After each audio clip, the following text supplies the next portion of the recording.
Hi everyone, Mike McNeil here with Alcorn Music Studios. I have a quick lesson here for maybe the more intermediate and advanced students. Many of you have probably played a cha-cha before, so 1, 2, 3, 4.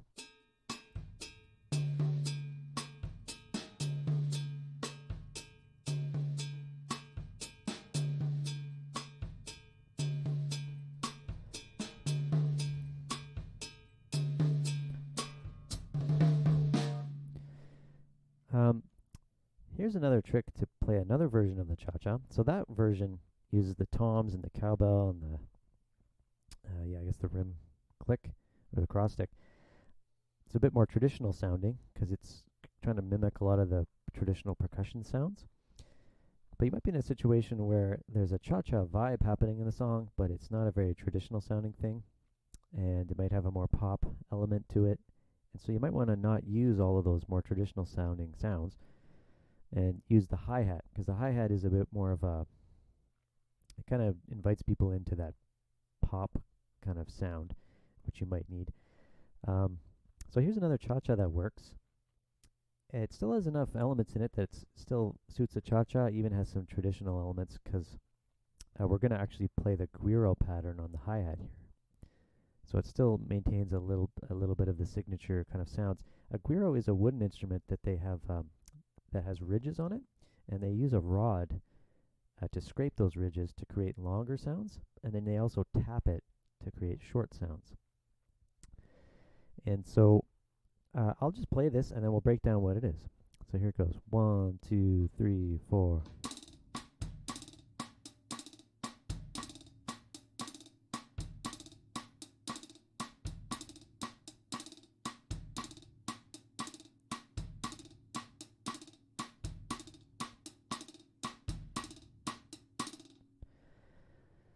So what I'm doing is I'm playing kind of a buzz roll on the hi-hat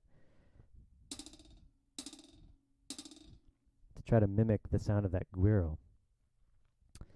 And then I'm just playing quarter notes on the cross stick, which kind of works well. It kind of mimics the cowbell, that sort of subtle driving rhythm.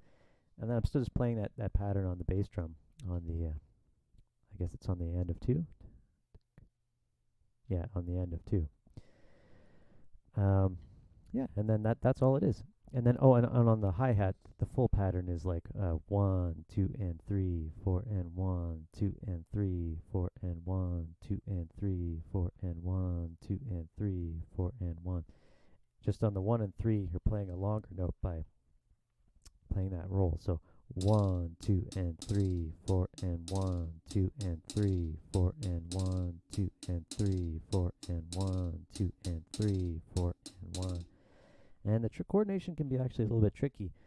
When you're allowing that stick to bounce, it can kind of mess up with your sense of timing on your bass drum pedal or your left hand, because your right hand is kind of resting for a second, just letting those notes bounce. So anyways, that's a cool little trick I thought I'd show you. Hopefully that helps you, gives you a few more tools to use in your Latin playing in the various situations you find yourself in musically. All right, thanks.